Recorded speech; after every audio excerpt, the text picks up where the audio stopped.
ఆయన ప్రేమతో చెప్తున్నారు కానీ యాక్చువల్గా ఆ రోజు నేను ఆయన కలిసినప్పుడు అంటే ఎప్పటి నుంచో నేను భీమవరంలో సినిమాలో రాకముందు నుంచి, ఎందుకంటే ఆయనది 32 సినిమాల ప్రయాణం, అదేమి చిన్న ప్రయాణం కాదు. నేను ఎందుకు ఆ మాట చెప్పానంటే ఆయన సినిమా ఆడటం ఆడకపోవటం అనేది తీసి పక్కన పెట్టి ఆయన వన్ మ్యాన్ ఆర్మీ. ఆయన దాంట్లో రాజు ఆయనే, సైన్యాధిపతి ఆయనే, సైనికుడు ఆయనే, అన్నీ ఆయనే. సో ఒక్క మనిషి సినిమా ఆలోచన పుట్టడం దగ్గర నుంచి దాని ఎగ్జిక్యూషను, దాని తాలూకు రిలీజ్ వరకు సినిమాని తీసుకెళ్ళి జనం ముందుకి థియేటర్లో సినిమాని ఒకే ఒక వ్యక్తి ఇంత ప్రయత్నం చేస్తున్నారంటే అది కూడా ఖచ్చితంగా ఏదో ఒక కారణం ఉండి తీరాలి సినిమాకి. దానికి ఖచ్చితంగా ఏదో ఒక ప్రయోజనం ఉండి తీరాలి. ఒక మాట మనం ఖచ్చితంగా మాట్లాడాలి, ఆ మాట వినపడాలి. అంటే నొక్కబడే గొంతుల గురించి మాట్లాడడానికి ఒక గొంతు ఉంది, ఆ గొంతు అందరికీ వినపడాలి. అది మనకు నచ్చచ్చు, నచ్చకపోవచ్చు, దాంతో మనం ఏకీభవించవచ్చు, ఏకీభవించకపోవచ్చు. కానీ వాళ్ళు మాట్లాడాల్సిన అవసరం ఉంది, అది మనం వినాల్సిన అవసరం కూడా ఉంది. లేకపోతే ఏం జరుగుతుందంటే ప్రపంచంలో ఏకపక్ష ధోరణి అనేది రావటం మూలంగా రాబోయే జనరేషన్స్ చాలా సంకుచితంగా తయారైపోతారు. సో అందుకని విభిన్నమైనటువంటి గొంతులు, విభిన్నమైన అభిప్రాయాలు, వీటిల్లోనే బ్యూటీ ఉంది. సో అలాంటి ఒక పార్శ్వం, అలాంటి ఒక అందం ఆర్ నారాయణమూర్తి గారి సొంతం. అది ఆయన తాలూకు శైలి, అది ప్రత్యేకం. ఇప్పుడు ఈ సినిమాకి వచ్చినప్పుడు కూడా నేను సినిమా ఎలా ఉంది అని ఒకే ఒక మాటలో చెప్పాలంటే, నేను 2.5 గంటల పాటు వచ్చి ఫస్ట్ కార్డు పడిన వెంటనే 162 నిమిషాలు అనగానే నేను కొంచెం భయపడ్డా. అయ్యో బాబు 2 గంటల 40 నిమిషాలు ఇప్పుడు కూర్చొని చూడాలా మనం ఈ సినిమా? ఫస్ట్ వచ్చే భయం. ఎందుకంటే కరోనా తర్వాత అందరికీ కూడా ఏ సినిమాని కూడా 20 నిమిషాల మించి 30 నిమిషాల మించి చూడలేనటువంటి ఒక ఏమంటారు దాన్ని, ఒక అది యాంగ్జైటీ అనాలా, అసహనం అనాలా, అలాంటి పరిస్థితిలో ఉంది ప్రపంచం మొత్తం. అలాంటి సినిమాని 2 గంటల సినిమా 2 hours ఇప్పుడు నేను చూసింది. 2 గంటల సినిమా చూస్తే క్షమించాలి, సమయం తప్పుగా చెప్పా. 2 గంటల సినిమా చూసినప్పుడు నాకు చాలా ఫాస్ట్గా పరిగెత్తి వెళ్ళిపోయింది, సినిమా అయిపోయింది. దాంతో విషయం, ఇందులో ఉన్న విషయం పేపర్ లీకులు, యూనివర్సిటీలు లేదంటే కాలేజీ రోజుల నుంచి విద్యాబోధన ఇంగ్లీష్లో జరగాల, తెలుగులో జరగాల, విద్యార్థులు ఉద్యోగాల కోసం, జాబ్ క్యాలెండర్ల కోసం వెయిట్ చేయటం, అక్కడ కూడా లంచాలు ఇచ్చిన వాళ్ళకి ఉద్యోగాలు వస్తుంటే మిగతా తాలూకు స్టూడెంట్లు కానీ మిగతా వాళ్ళ తాలూకు నిస్పృహ, ఇందులో ఏది కూడా మన ఇమీడియట్గా ఉత్తేజపరిచే అంశాలు కాదు, ఏదో ఆలోచింపజేసేవు లేదా నిరాశపరిచే అంశాలు అయినప్పటికీ కూడా సినిమాని చాలా బలంగా పట్టుగా నడిపించారు. నేను అనుకోవటం అది మీ సిన్సియారిటీని అనుకుంటున్నాను.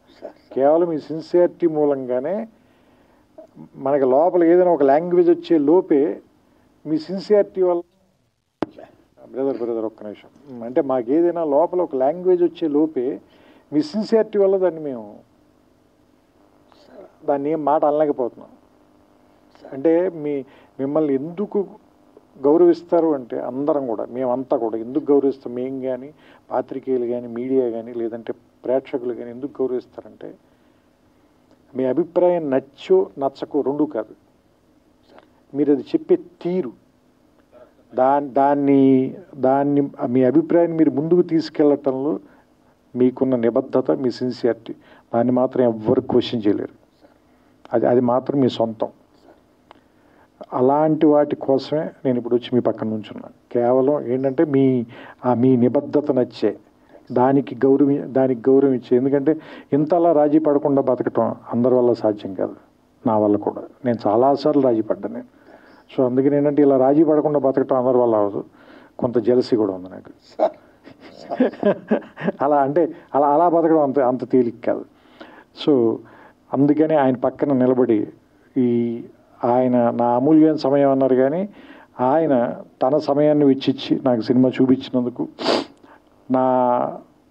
ఈ సినిమా గురించి నన్ను మాట్లాడమని నాకు అవకాశం కల్పించినందుకు నేను మనస్ఫూర్తిగా ఆయన కృతజ్ఞతలు చెప్తున్నాను. ఈ సినిమా రేపు ఈ నెల ఆగస్టు 22వ తారీఖున రిలీజ్ అవుతుంది. దీన్ని థియేటర్లో చూడండి. ఇలాంటి సినిమాలు ఎందుకు బతకాలి అంటే ఆర్ నారాయణమూర్తి గారు మరిన్ని సినిమాలు ఇంకా తీయాలి. ఎందుకంటే అర్ధరాత్రి స్వతంత్రం నాకు తెలుసు, ఒరే రిక్షా నాకు తెలుసు, చాలా సూపర్ హిట్లు కొట్టారు మీరు. You're super star in your own way. So ఇప్పుడు కూడా చెప్తున్నా కదా, ఆ స్టార్ ప్రెజెన్స్ అయితే ఉంది. మీకు తెలుసో తెలీదో మేము ఒక సినిమాలో క్యారెక్టర్కి మిమ్మల్ని అనుకున్నాం, కానీ నాకు ఎవరు ఏం చెప్పారంటే ఆయన చేయరని చెప్పారు. ఎందుకంటే మీరు రెమ్యూనరేషన్ ఆఫర్ చేసైతే ఆర్ నారాయణమూర్తి గారిని కొనలేరు అన్న. సో అంటే మీరు చెబితే ఎందుకు జనం ఇలాంటి విషయాలు మీరు చెప్తేనే ఎందుకు వింటారు అంటే, మీరు దాని డబ్బుల కోసమో సక్సెస్ కోసమో చెప్పరు, నిజంగా దాన్ని ప్రజలకు తెలియజేయాలని చెప్తారు కాబట్టి దాన్ని చూడడానికి వస్తారు, దాన్ని గౌరవిస్తారు. ఇప్పుడు నేను కూడా 2 గంటల పాటు నేను ఎందుకు గౌరవించి చూసి ఇక్కడికి వచ్చి మాట్లాడుతున్నానంటే దానికోసమే. సో ఈ సినిమా ఆడాలి. మీరు ఖచ్చితంగా నెక్స్ట్ సినిమా ఇంకా చాలా ఏమంటారు దాన్ని, కొంచెం ఎక్కువ డబ్బులు ఖర్చు పెట్టి ఇంకా మంచి ప్రొడక్షన్ వాల్యూస్తో తీయటానికి అవకాశం కలిగేలాంటి డబ్బులు ఈ సినిమా మీకు ఇవ్వాలని, అలాంటి సక్సెస్ వస్తుందని నేను కోరుకుంటూ, ఎస్పెషల్ ఇందులో నాకు ఆ గద్దర్ గారి పాట బాగా నచ్చింది.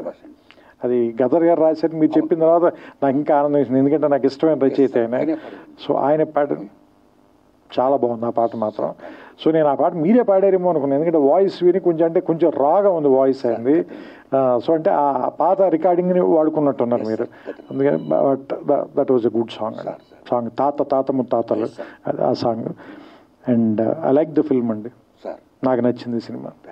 సో మీ అందరికి కూడా నచ్చుతుందని ఆశిస్తున్నాను. మరోసారి మా కోసం ఇంత రాత్రి సమయం వరకు వెయిట్ చేసిన పాత్రికేయులందరికీ కూడా నా కృతజ్ఞతలు చెప్పుకుంటూ, నాకు అవకాశం ఇచ్చిన నారాయణమూర్తి గారికి మనస్ఫూర్తిగా నా అభినందనలు.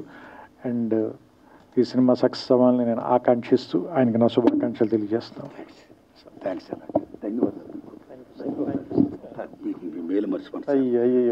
మీరు అలా అనకూడదు. Thank you sir, thank you all, thank you అండి. అండ్ ఇంకొకటి, ఈ సినిమాలో అయినా ఐ కాంట్ బ్రీత్ అని 1-2 సందర్భాల్లో చెప్పారు. అంటే ఎందుకు అంటే ఉక్కిరి బిక్కిరిగా ఉంది. ఎవరికి ఉక్కిరి బిక్కిరిగా ఉంది అంటే, ఈ సినిమాలు చూస్తుంటే నాకు అనిపించింది, పిల్లల చదువుల కోసం, వాళ్ళ భవిష్యత్తు కోసం వీళ్ళ వర్తమానాన్ని తాకట్టు పెట్టిన తల్లిదండ్రులకి చాలా ఉక్కిరి బిక్కిరిగా ఉంది. ఇది దీని విష సంస్కృతి అనాలా, లేదంటే ఇది మనం దేని వెనకాల పరిగెడుతున్నాం? చదువు వల్ల వచ్చే సక్సెస్ వెనకాల, లేదా నిజంగా జ్ఞానం వెనకాల? జ్ఞానం వెనకాల పరిగెడుతుంటే ఇంత డబ్బులు విసిరేసి ఎందుకు పరిగెత్తాలి మనం? ఆ క్వశ్చన్ అయితే మాత్రం వచ్చింది సార్. సో అంటే యాక్చువల్గా జ్ఞానం మనకి ఆనందాన్ని ఇవ్వాలి. ఇంత నొప్పి ఎందుకు ఇస్తుంది, ఇంత బాధను ఎందుకు ఇస్తుంది, మన కన్న వాళ్ళకి ఇంత కష్టాన్ని ఎందుకు ఇస్తుంది? ఎందుకంటే నేను కూడా ఇంజనీరింగ్లో ర్యాంక్ వచ్చి, బట్ అది ప్రైవేట్ కాలేజీలో వచ్చింది నా ర్యాంక్, 3000 చిల్లర ఎంత ర్యాంక్ వచ్చింది. మా ఫాదర్కి మేము 4 పిల్లలం, ఆయన నేను చదివించలేను అన్నాడు. సరే మరి ఆయన తేలిగ్గా చెప్పారో లేదా నేను తేలిగ్గా తీసుకున్నానో తెలియదు, కానీ దాన్ని పెద్ద పట్టించుకోకుండా నేను గ్రాడ్యుయేషన్ బీఎస్సీ చదువుకోరాన్నాడు, నేను బీఎస్సీ చదివేశాను. కానీ అంటే ఇప్పుడు వీళ్ళని చూస్తుంటే అప్పుడున్నంత తేలిగ్గా సమాజం ఎందుకు లేదు, ఇప్పుడు మనుషులు కూడా ఎందుకంత తేలిగ్గా ఎందుకు లేరు, ఎందుకంత సుఖంగా లేరు, ఎందుకంత బరువుగా ఉన్నారు అంటే, మనం అంత ఒత్తిడి పెట్టేస్తున్నాం పిల్లల మీద. ఇందులో బెటర్ చూసారా, నువ్వు అన్నం కలుపుకునే టైంలో పుస్తకం చదివితే బెటర్ కదా అని చెప్పి మదరు ముద్ద తిను, నువ్వు చదువుకో, అన్నం మాత్రం నేను కలిపి పెడతాను, అంత ఒత్తిడి ఎందుకు పెట్టేస్తున్నారు పిల్లల మీద? అంటే వాళ్ళ భవిష్యత్తు గురించి వీళ్ళు ఎందుకు వీళ్ళ వర్తమానాన్ని తాకట్టు పెట్టేస్తున్నారు? ఆ పాయింట్ బాగా నచ్చింది నాకు ఈ సినిమా, అదొకటి చెప్పాలనిపించింది, అందుకని మళ్ళీ తీసుకున్నాను. Thank you.